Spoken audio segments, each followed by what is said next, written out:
The story begins in the fall of 1944 at Auschwitz. Inmate Hoffmann stands in the middle of the corridor. A German officer sniffs at him, suspecting he might be drunk.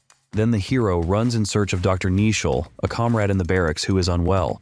Other neighbors are unhappy with the doctor's visit. They don't want to attract unnecessary attention because of the dying man. One of them, Rosenthal, suggests strangling the old man with a pillow to end his suffering and eliminate the risk. The doctor wants to administer an injection, but Rosenthal, pushing him away, strangles the old man himself. After the execution, the doctor walks away, warning not to seek his help anymore if they won't let him provide it. Hoffmann carries the body down the stairs to the crematorium. Later, near the third crematorium, the hero meets Obramovitz, a prisoner with Mr. Pink's beaten face. He treats his comrade to cigarettes. The prisoners discuss their situation. Obramovitz is certain that the command will send them to the ovens as living evidence of crimes when the Red Army gets dangerously close to the camp. He is pessimistic, considering them all dead, conveying the same message to Rosenthal. On his way back, Hoffmann sees a truck being loaded with ash, recently human beings. They discuss the incident with the old man and the doctor with Rosenzweig. They are caught by Obersturmführer and Musfield. The officer inquires about what the prisoners are doing. Rosenthal confesses they haven't finished cleaning up the remains. Soldiers shot 3 workers in the morning, and now they are short-handed. After brief arguments, the Nazi forces the Jews to work, wash, and paint the gas chambers. Dr. Nischel recalls his interview before arriving at Auschwitz, where he continues his research despite disliking what is happening here. The officer issues him a pass. At the ammunition factory, female prisoners, including Dina, work. She gradually steals gunpowder. At night, the heroines discuss future plans with accomplices Anna and Rosa. The conspirators are confident that if discovered, the entire barrack will be sent to slaughter. But Rosa is undeterred. Taking the gunpowder, she leaves to stash it. At night, the Gestapo gasses another group of prisoners. In the morning, as the bodies are being carted away, Rosa pretends to mourn, concealing the stash with gunpowder in the stretcher. The bodies are transported by truck to the crematorium, where workers carefully remove the items before incinerating the remains. Mesfeld talks to Nischel, reasoning that losing the war by sacrificing such a number of victims would be very sad. The doctor politely replies that the officer is entitled to his opinion. Obersturmführer warns that one of the squads is preparing a revolt. Nischel must gain their trust and find out the details, but the doctor is not eager to help him. The squad's orchestra, playing cheerful music, welcomes the newly arrived crowd marching to their death while the crematorium trumpet sends black smoke into the sky. Conspirators observe from under the roof. At night, the gruesome work continues, unloading coal for the furnaces and moving dead bodies. The squad works tirelessly and, as a measure against laziness, the duty officer shoots those who slacken the head. But for diligent work, the Nazis generously reward them with a lavish dinner, including barrels of jam and baskets of cookies. Rosenzweig is dissatisfied that the other squads are not rushing to support the revolt. Every day of delay costs dozens of lives. Obramovitz visits the barrack to report that the Germans plan to annihilate the Czech section. It turns out he has smuggled bullets from partisan comrades. Rosenzweig dislikes that he withheld such crucial information and is not hurrying with the revolt. Obramovitz wants to obtain more weapons and wait until the Red Army crosses the Vistula. Then there will be a chance to hold out long enough for rescue. Otherwise, the Nazis will exterminate them. The squads are living proof of war crimes. The situation worsens as the time for their liquidation approaches, though it is not explicitly stated. Therefore, Schleiermacher suggests that they stage a riot to blow up the crematorium, slowing down the extermination of prisoners, thus saving at least some. In the morning, another batch of doomed individuals is taken to the gas chambers under the soldiers' supervision. Those who didn't fit inside are lined up against the wall and shot in the back of the head. The one who dared to escape is shot in the back. He falls near the fence, where the squads burn the bodies right under the open sky. At night, the Germans lead Rosa through the camp. At the same time, other soldiers break into the women's barrack, driving everyone to the construction site. Dina instructs Anna not to mention anything about the gunpowder. They will die anyway. Hoffmann walks among the newcomers, explaining that they need to undress for washing, but it's a lie, for which one man accuses him. The hero asks him to calm down, but he doesn't listen and spits in his face.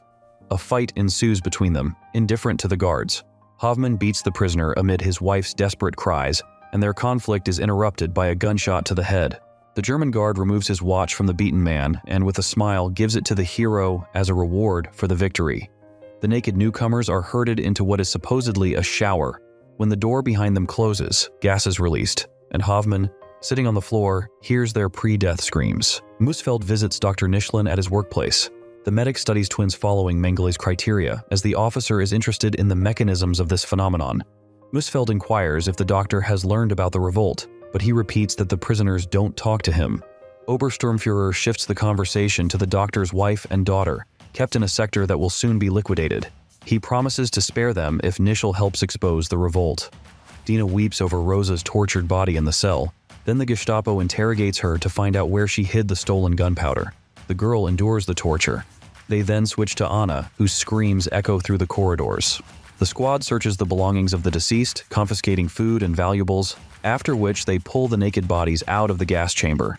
During the process, Hoffman notices that one girl is still breathing and carefully places her body on top of the others. He runs to warn Rosenthal, who is on duty in the crematorium. The latter agrees to take the girl, claiming she is needed by Dr. Nischel as one of the twins. The conspirators persuade the doctor to help the poor girl, and he agrees without hesitation, despite the risk.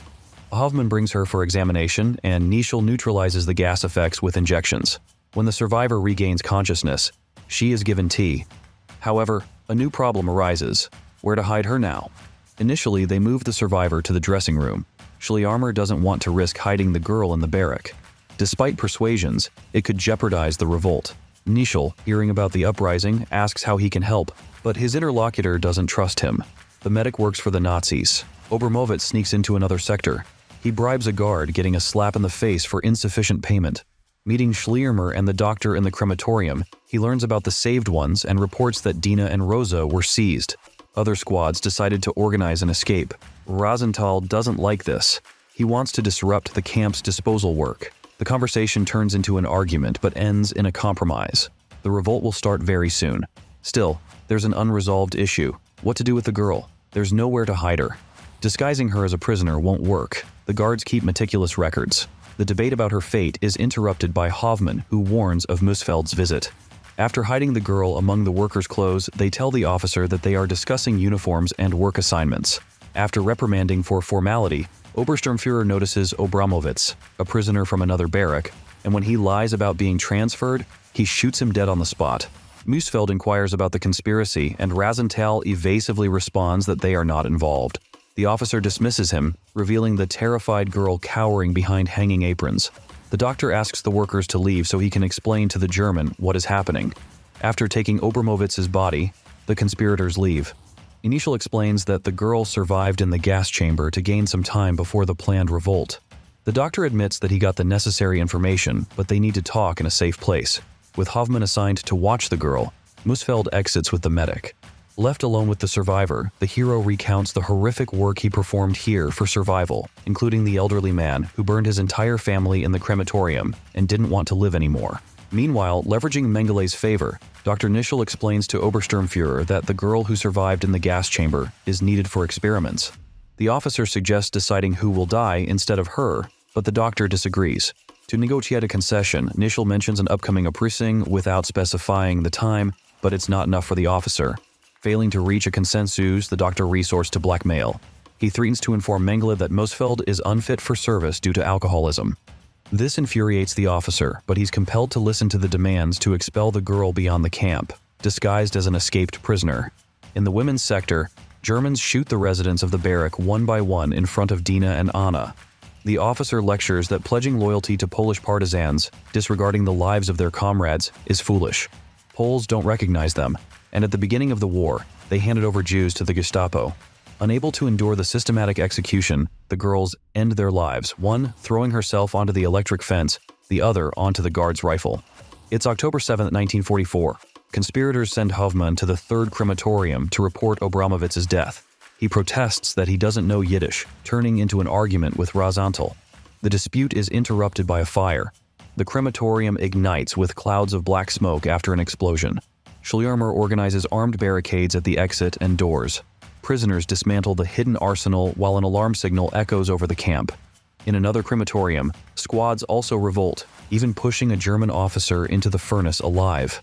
As trucks with soldiers approach the barracks, prisoners open fire from the windows. Some Nazis fall lifeless, while others retaliate against the gunfire.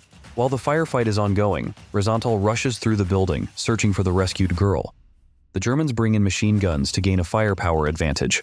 While soldiers crush the tiles, Dr. Nischel hides in the operating room. Suppressing resistance with gunfire, the Gestapo soldiers proceed to storm the building. They shoot down the broken doors, firing at those running in narrow corridors, while other conspirators plant explosive devices under fuel barrels. Rosenthal continues to search for the girl. A few minutes later, another building of the crematorium explodes, along with a significant part of the team. Suppressing the revolt, the Germans lead the survivors out. Hoffman wonders why they weren't executed, and Rosenthal is interested in the whereabouts of the girl. Soldiers check the building, finishing off the wounded. They find the girl with a colleague presented for protection in the genocide. The doctor informs Miss Veltu that Soviet forces will soon arrive, prompting the prisoners to start the revolt. They inquire whether they will kill him, but the officer says there's nothing to fear. He has already obtained immunity from Mengele to continue the experiments. Laying the members of the team on the ground, the soldier walks among them, systematically shooting them in the head. Hoffman listens in horror to the approaching gunfire, conversing with Rosenthal about the past. They see the girl among the soldiers, confident that the Germans will spare her, as ordered by Oberscharführer. Hoffman manages to bid farewell when a bullet abruptly ends his torment. Following him into oblivion is Rosenthal. Dr. Nischel steps into the courtyard where he sees the surviving girl. The soldiers silently watch her, allowing her to exit the gates and go wherever her eyes lead. However, as she almost escapes, a Nazi bullet catches up with her. Her voice off camera narrates how her body turned into smoke and the bones became ashes, covering the new team working for the fleeting chance to prolong life, albeit not for long.